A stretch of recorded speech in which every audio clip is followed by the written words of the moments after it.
Oh, what's up, demons and demonettes? Tis I, Traxy Demon Queen, and today we are once again talking about Etehria Restart and some of the stuff we learned during day 2. But before we get into it, as always, toss a like and subscribe down below.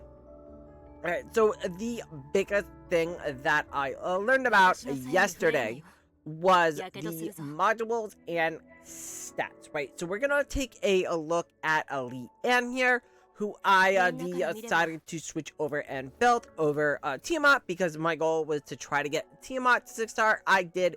It didn't help. I used a reset, and I decided to push Leanne to 6-star instead, because Leanne is a really good. Unlike other gacha games where they tend to like push you too early to build a certain hero, only for that hero to kind of be garbage, especially early on. No, Leanne can be a beast. She's a heavy hitter, somebody you want for your PvE team, and you are going to need a good PvE team to get the items you need to build your PvP team. So, the biggest thing I had to learn about yesterday was modules and shells. So we're gonna kind of talk about how that affects the heroes, and we need to build sets that will work for those heroes that we are going to use. So we're gonna have like a different type of set for like a support versus a healer versus a debuffer or a damage dealer, right? Because we have a couple different types of roles that we're going to run. So we're going to talk about Leanne here first, because we're going to go as much attack as possible. If we can get some speed on her, that would be nice as well. It just doesn't work out that way right now. So we're just going for that heavy attack. So one of the things you want to focus on, obviously, is you want to build Onslaught, and you want to have it maxed out here to 12. So you notice we're getting the set bonus towards the Onslaught 12, right? Because you get a bonus at 4, 8, and 12. So we get it from these modules, and then we get it from the shell as well. I got lucky. What you want is, ideally, you want shells that give 3 and 3. That's a really nice. 2 and 2 is also very nice, right? Because we don't have like odd numbers to add in, so you just kind of get left off with an extra one here, because we have 13 and 5. So like a 2 and 2 is good early on. 3 and 3, and 3 would be much better later on, right? Because if we had like a 3 and then we had a 3 for here, so then we would get the 12 with only 3 pieces of gear, leaving us with other sets we could build off on this side, say. All right, so one of the things what we want to look for is we want to look for attack percentage for her, right? So this has a little bit of attack bonus here. So the 4% is better. It's going to scale better as you level up the hero, rather than just a flat increase here from the main stat line. All right.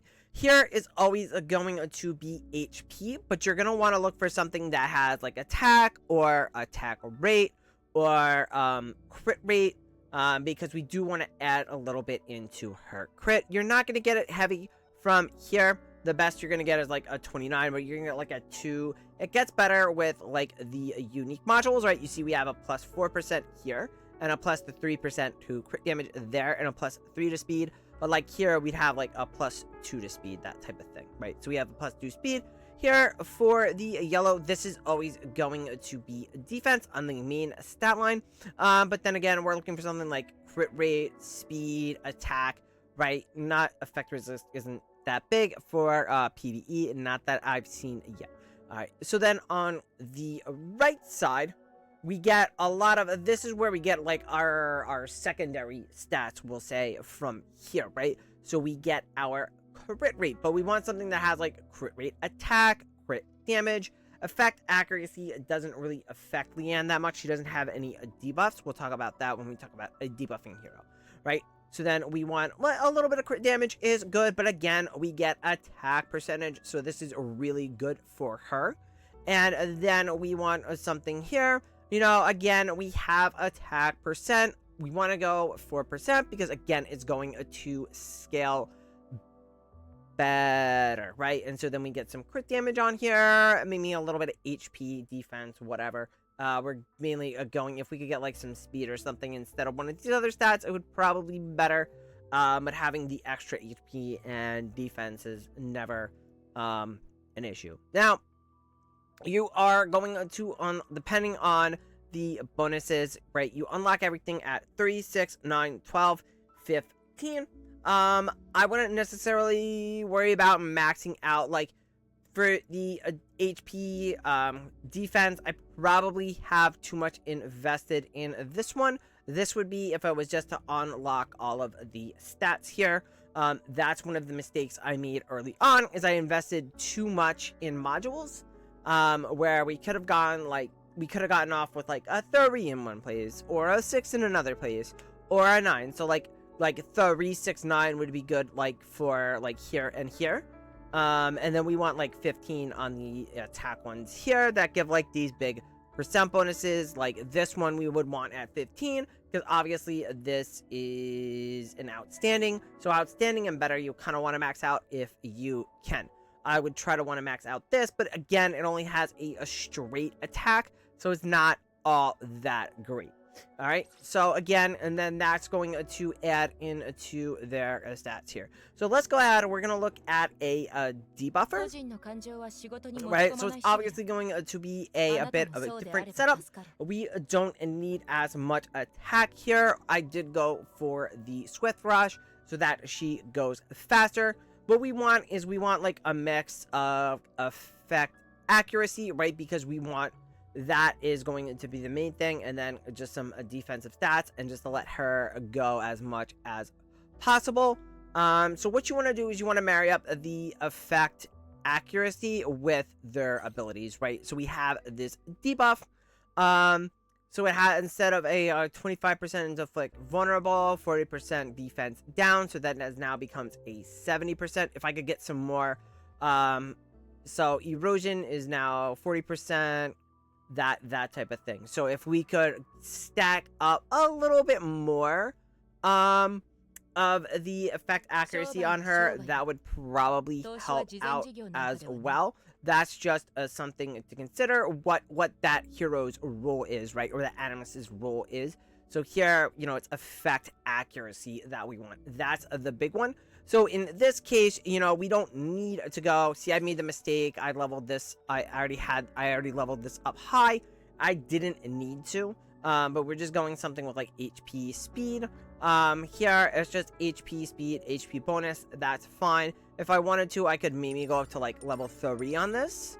Maybe we go to 5 or 6. So 6 gives us the full set here. And this one's not too great. I mean, it give us a little bit of defense, or just give us a little bit more HP. Here, you know, we go for defense. We just want more defensive stats. And then here, we're just going for HP to increase her survivability. We want effect accuracy. So I could go up. Oh, I didn't want to do that. I could just do this. So what you could do is you can save their loadouts.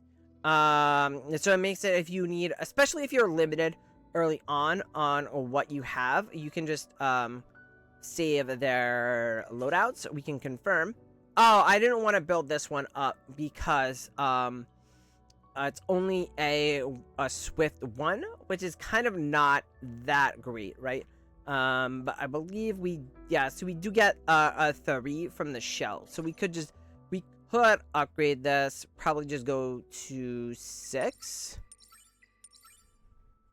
right? And 6 I think is fine. It'll give us a little bit more accuracy, so that'll help her out when she debuffs, right? So then if we go and look at someone like Kraken, I'm not using him right now, but when I do use him, he is someone I definitely want a ton of effect accuracy on.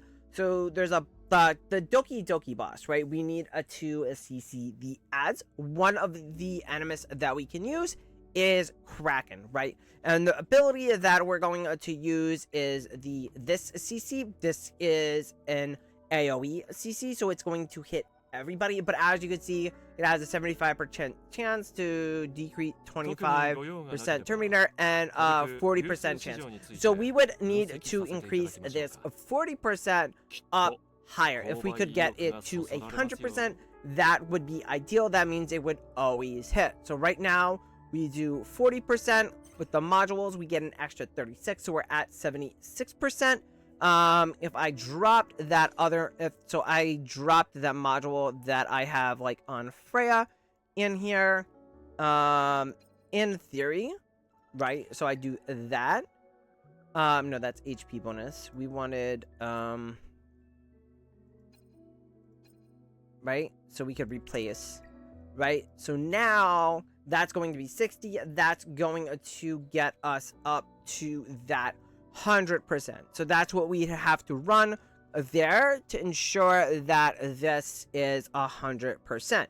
Now, obviously, we can, if we use prowess and we leveled him up and leveled up his skill, right? Increase turn meter setback to 35%.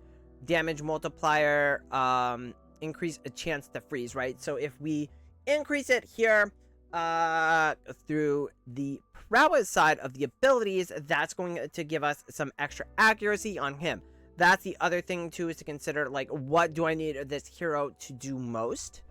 Right? So like in Adina's case, I needed her to do her debuff the most, so that's what we want to invest in. Now it is worth investing into some of these other ones just for base stats. Like here you could just get extra defense, so I would put them there to increase her defense to help survivability on boss fights when they do hit hard. Now, somebody like Freya, who's going to be a very popular, she's going to need effect accuracy as well, even though she's more a support hero. The reason why is here. She has this debuff, 25% chance to inflict 2-turn nightmare. Well, we got 73%, so we're sitting at a 98% effect accuracy. Now, we could obviously upgrade hers as well, and it is 30%. Here is our 30%. It is 3, which is very costly to get, so we're probably, in the case of an SSR animus, better building it through modules. And then the SR animus, you're probably a little bit easier to build through prowess, right? Because this is only the purple jellies. The purple jellies are a lot easier to get than the yellow jellies. So then, like, somebody else, I built like a Doki. Doki has a completely different build, right? She's more turn manipulator, so we need more speed. So we built for speed and survivability, right? So she doesn't really need attack power. So when we go to the module side, we don't have to level this up as much because we don't care about that as much for her. We need HP. HP bonus would be nice.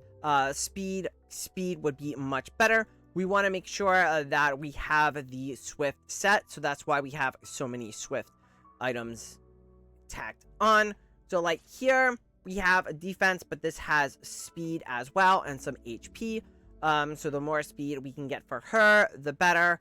Like Freya needs effect accuracy and speed, that sort of thing. And then your damage dealers need like damage plus speed, I would say. So you want to lean more into like your attack, crit rate, crit damage, that sort of thing, right? So now that I was able to fix that, that's really kind of like helped me out in arena.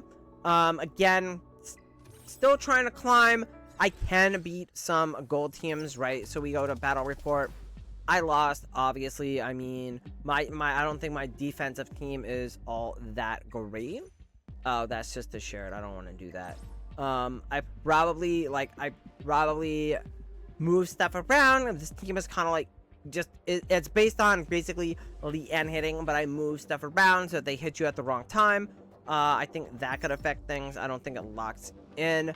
I'm at about a 60% rate. I had a bad, because I lost a lot day one, and now that I've been getting up higher, but I've been able to beat a couple gold teams here. So attack failed, attack victory, right? So we can get some victories in. It's just that obviously as we get higher up and we fight stronger people and teams that are more speed sync, so like that's the trade-off, is like, do we build for PvP or do we build for a PvE? I think it's better to build more for PvE than port that team as best as possible to PvP. Now, had I known to build more for PvE in the beginning, I could have done that and maybe had an easier time on some of these bosses. So I can get through the bosses, right? So like Termaton, I do need a little bit of RNG to get through Nightmare 1. I can't get through Nightmare 2 yet, because I struggle to get through Nightmare 1, and it's basically I have to manual it, and I have to get a little bit of RNG on my side to get through the boss. That's until I farm out some better shells and some better modules, then I could, like, you know, come back and farm it a little bit more easy, as opposed to like the shells. It's kind of like the same thing. Like here, right now, this is kind of like the highest boss I can kill, and I have to manual the entire fight. I don't need as much RNG. I just need to manual it. The AI is kind of dumb when it comes to it, so you need to be like overpowered or whatever to just auto prog it and get your stuff that way. I think right now, kind of like where I am, I don't really need Animus XP as much. And then prowess material, I would just farm as needed. So right now, it's pretty much just trying to farm out shells and module drops. The only thing I might do is do like an Animus XP. So like maybe we would run like 4 or 5 of these in the background, because they're guaranteed to complete, and we can run them and then go manual a boss, so that way we can at least burn through stem, especially if you're spending crystals on stem, because you want to try to get your hyperlink up as high as possible, as quickly as possible, to just unlock additional things, right? So like we need to unlock the better XP we get by unlocking more of the story. We unlock more of the story by increasing our hyperlink level, right? So our hyperlink level for the next piece needs to be level 30. So I don't know where the main story caps out, but then again, if we go into challenges, Ethernet Rally doesn't open up until level 40. So at some point, we don't need to burn diamonds as much on stamina. We can just primarily focus on using the crystals for summons at some point. But if you do need to farm things out, you're definitely going to want to use your crystals for stamina and just farm. So just find, I would say at this point, you know, if you load up on prowess material, you know, you can always use more of it. It is costly to level up those abilities. You just kind of get jelly locked, we'll say, with the SSR Animus. That's why, like, if we go into like module and I go into Termaton, right? The advantage, I want to say, of running a mixed team of SSR and SR is that we have, right, we're running a lot of SSR, and their prowess abilities are going to be capped, right? So if we can sneak in an SSR or an SR or a 2, that would be ideal, right? So if we go out and we click out and we look at some of the logs, but you're gonna see, like, you can always look at the logs. Like, I was struggling, so I looked at the logs, but you can see they're running a 3SR Animus. You kind of can't oh, so you have 2 of 5. And it says level 5, level 5, level 4, right? They have this guy. He's level 3, level 1, level 2. And then you have Dina with only level 1 here, right? So it's like easier, like you can get away. So like, say they don't run like a Doki Doki, they can run a Chiaka the Echo, right? Because for these guys, you want like a buffer, a debuffer. They don't really have a buffer per se. They just have a turn manipulator, a bunch of damage, and a debuffer, right? Unlike me, who's running something more traditional, kind of more in line here. This is about what I'm running, right? They don't have a turn manipulator. They have 2 debuffers, a hybrid, and then a damage dealer with a support, right? I have more of what I'm running is more with a turn manipulator, that type of thing. So I have to manual it to get through it. I can't auto this. If I auto it, it's going to be a loss.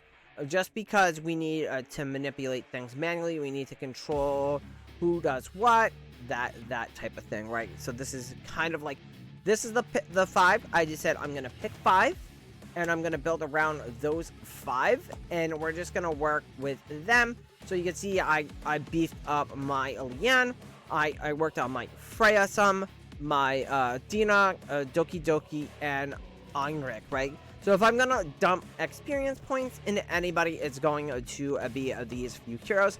It's just the issue I have with experience. Unless you are going to get up a star level, you're not going to get that much power from actual levels, like, right? So if I level up, I'll show you how like ridiculous low the levels are. So we'll go to like Doki Doki. Someone I want to alright, so say I want to level up Dina here, right? So I dump my books. All these books I get 1 level, and you're gonna see we're not gonna get that much in the way of X points, right? We got 3 attack. You don't get speed. You only get speed through your base speed that the hero has initially, and then through modules and your shell. And then you're only gonna get 1 defense, and you're only gonna get a little bit HP, right? So the levels aren't really going to help us that much. That's why I said like it doesn't pay to farm out levels. I think you're just better farming out modules, and then anything you don't need or don't want, you could just recycle to get more coins, and then you can use the coins to level up the actual modules that are good and that you want to use. You are going to need to farm out. It's kind of like an ARPG, like a Diablo or PoE, where you want to farm out a ton of different modules, because you know you're gonna get a lot of bonk ones that are bad, and you're just not gonna use that sort of thing. Anyway, that's it for this one. That's just a lot of stuff that I learned day 2 that I took into day 3, and we've been doing a tad bit better. I'm just a little miffed that I still have to manually bosses after I clear them. I would have liked a sweep function. So it just seems like they just kind of like force you to like, okay, well you gotta run this, you put this on 4x, and then you come back and you check.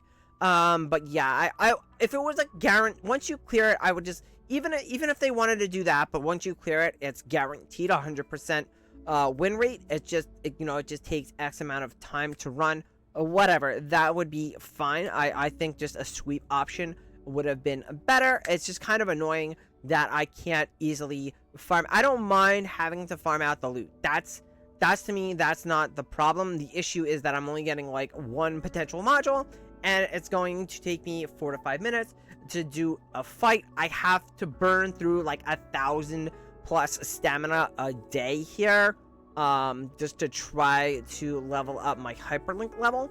So yeah, that's just a little annoying. Anyway, that's gonna be it for this one, and I will catch you guys in the next one. Bye.